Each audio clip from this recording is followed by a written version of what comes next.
Good morning, good afternoon, and good evening, my friends. Welcome if you're new here, and welcome back if you're returning.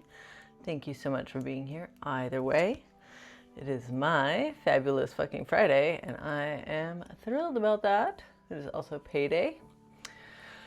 It is also pay my larger credit card bill day, and thanks to my overtime, my paycheck was only $400 less than my credit card bill. Don't worry, I had other money in my account, so those landing at the same time did not put me $400 in the hole.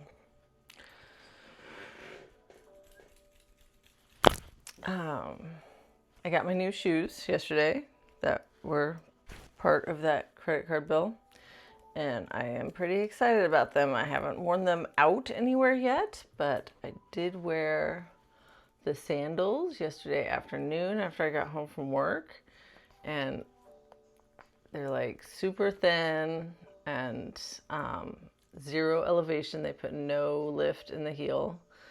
Also no arch support, which is weird to me, but I think since what I've been doing hasn't been working, it's good to try something new. And after I'd worn them for a little while,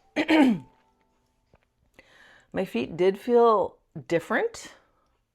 I also think a little better, but what really felt weird was when I took them off and put my regular flip-flops on.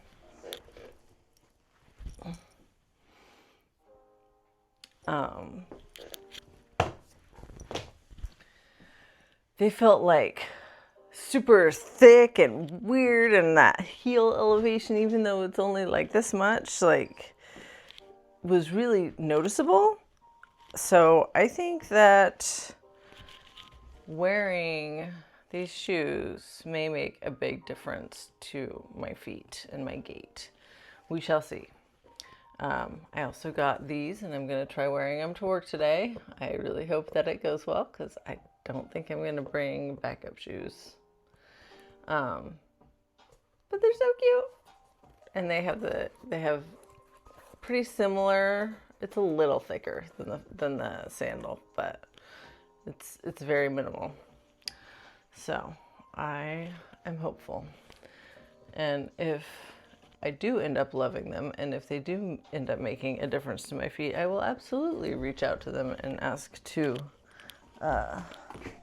be an affiliate. I don't know if they do such things, but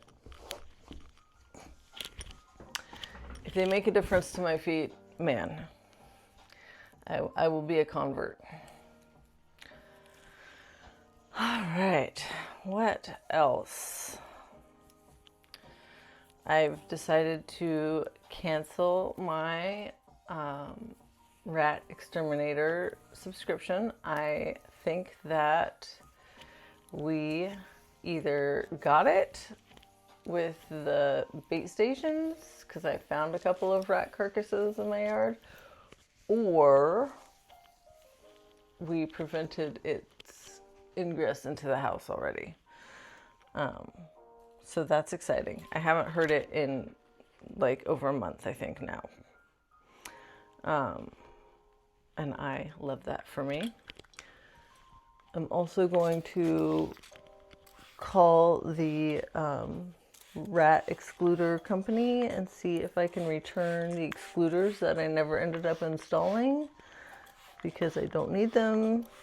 Clearly, if the rat isn't getting in anymore, we prevented it from getting in the way it was using, and I don't think rats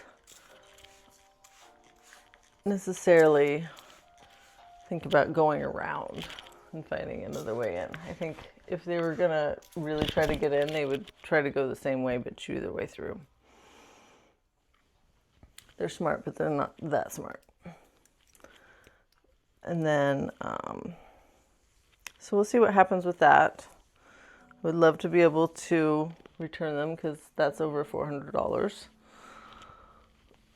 I'm sure I'll have to pay at least shipping, maybe a restocking fee, but that's fine.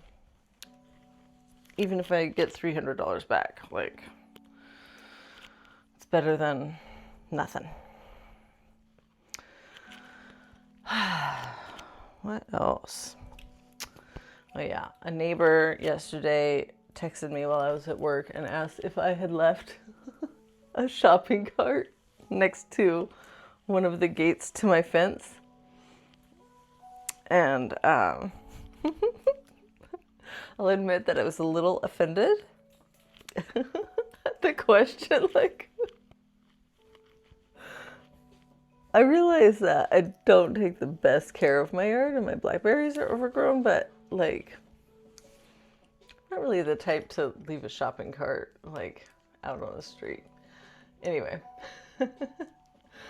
I said no, that's not mine.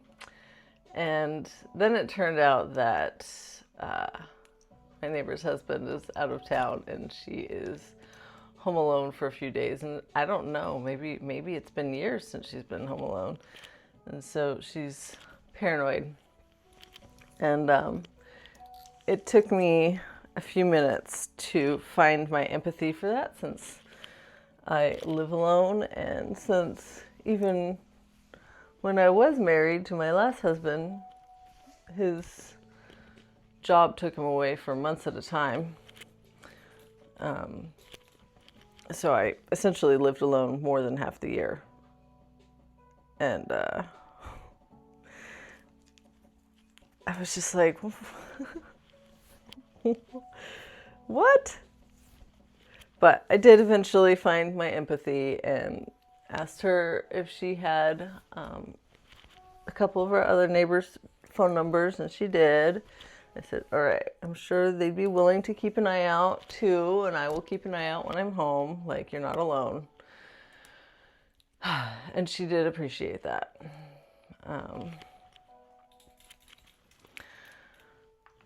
But it took me several minutes of like really consciously trying to find my empathy. It was really interesting. I was like, and it made me think, along with something else that's been happening, it made me think about independence, hyperindependence, codependence, interdependence, because one of my coworkers, his wife calls him several times a day just to complain about various things, or to tell him about, like, I don't know, small little things that are going wrong for her. Like, nothing that even really has anything to do with him, just to complain, basically. And I keep wondering if that's normal. And then after my neighbor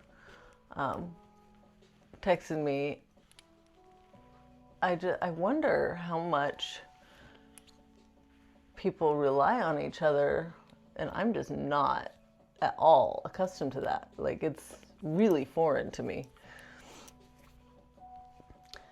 And while I don't think that level of dependence is healthy, I also don't think my level of independence is necessarily healthy. Although watching these scenarios makes me really glad that I am independent, that I am not living every day in fear that every little thing doesn't send me into a spiral that I need outside support for, that I am capable of supporting myself in most circumstances and comforting myself and trusting myself to handle situations that arise. Yeah, I'm really grateful that I have that. I think it's really important because people can leave. People can die, like, as I know. And maybe that's part of the reason I am so independent now. I have lost many people, both to just differences of opinion and death. And I've had to become my own best ally. And I am so grateful that I have. It's so much more comfortable.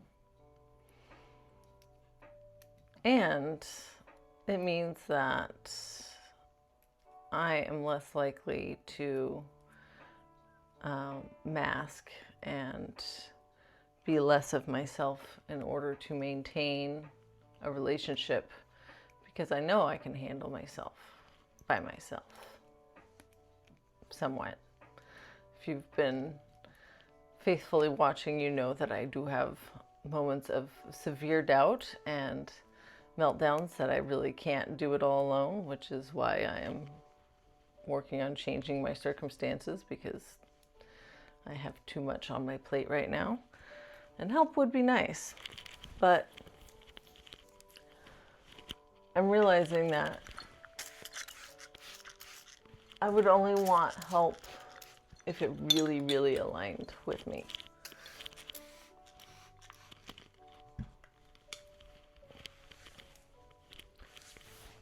Giving up my sovereignty isn't worth it. It's not. It's not a price I will pay to feel less alone and to have help in my challenges.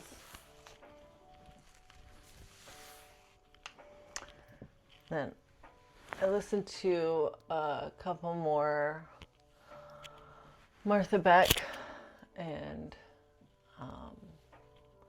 her partner Rose podcast, Bewildered, last night. And I just really enjoy them. I love their banter. I love how they rib on each other and tease each other, and they are so funny. Like, I laugh out loud multiple times per episode, and that is the kind of friendship and relationship that I miss.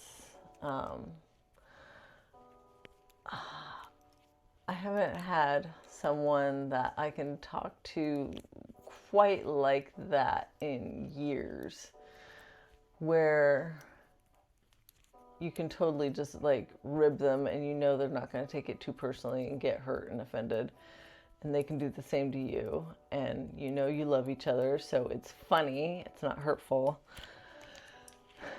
And yeah, just like that back and forth and laughing. I did used to have that with my second ex-husband when we were just friends. It seemed to go away when we got married. And I'm not sure why. I'm sure it was both of us. I won't just blame him for it. I think our expectations of each other changed, and it took the fun out of it. So, yeah. So interesting. But I miss that. And it shows me, like, their relationship and how they interact with each other shows me exactly what I want in a relationship and in my friendships. I want that level of comfort and openness and honesty and fearlessness.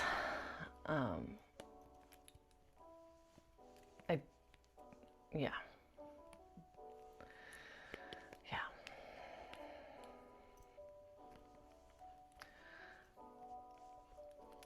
I feel like in most other social contexts, I feel like I'm always walking on eggshells and trying to figure out the right thing to say, so as not to hurt the other person, like with my neighbor texting me about the shopping cart yesterday. Like, I feel like with a really good friend, I could have said, I live alone, bitch. Like, what are you complaining about? And they would have thought it was funny. But I clearly could not do this with my neighbor, who I'm not that close with. And it took me seriously like 5 minutes to come up with a compassionate response. It was not a natural feeling process at all. I'm really glad I did it. It was worth doing. It seemed like she was genuinely less afraid after I sent my response, and that's good. But that's not the kind of interaction I would like to have on a regular basis.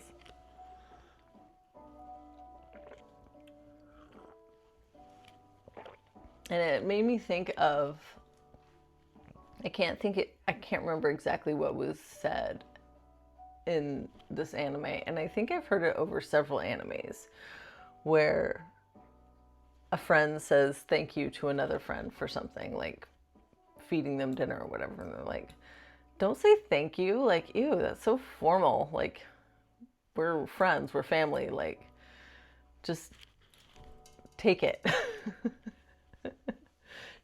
Don't, like, that formality is more of a barrier than it is appreciated somehow. And I get that. Like, I think you can have gratitude for something without maybe performing it. And while it's important to, like, not take things for granted, I think it's also fair to have certain expectations of friends and relationships, or to just accept it as part of the package and that you deserve it. I don't know. It's kind of a tangled mess of concepts there. I don't have it all figured out yet. I'd love to hear what you think about all of this that I've said. Your interactions and what you like, how you like your friendships and relationships to vibe, and how you like your conversations to go. So, yeah, I think that's all I can think of for the moment. Ooh, gotta do our Natalie Goldberg.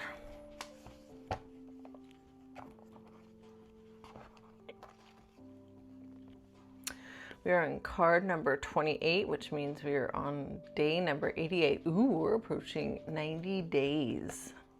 Wow. I'm really proud of myself. 88. 8 can be seen as the infinity symbol, and it is a number of abundance, so 88. And I found a good luck spider in my kitchen sink this morning, and the moon, which is just past full, is just shining so brilliantly in the sky this morning. It's just gorgeous. I feel like today is so wonderful already. All right, so excuse me. Natalie Goldberg's card number 28 for her Writing Down the Bones deck. Map your bedroom in words. Sorry, my throat is doing that thing and I don't know why. Think about the word map and how it shapes your description in a different way than if I had said describe your bedroom. My mind wants to lay it out like a Monopoly board. Let's further use this word. Map your neighborhood. Map your emotional landscape. Map the topography of your family. Who is the family star? Who is relegated to a distant state? Oof. I got immediate answers in my mind reading that. Interesting. Okay. How about this? Instead of give me a memory, tell the history of your memory. A whole new slant, juggling the way of seeing something. What is a country but a life sentence, writes Ocean Vuong in his novel On Earth We're Briefly Gorgeous. Do you see? A fresh angle. All right, that is card number 28 from Natalie Goldberg's Writing Down the Bones deck. Link, as always, will be in the description. All right. On that note, may you be happy, may you be healthy, may you be wealthy, may you feel at ease. Did I forget one? I'm going to start over. May you be happy, may you be healthy, may you be wealthy, may you feel at ease. And may you love and accept yourself exactly as you are right in this very moment today, no matter what's going on. I love you so much, and I will see you tomorrow. Okay? Bye.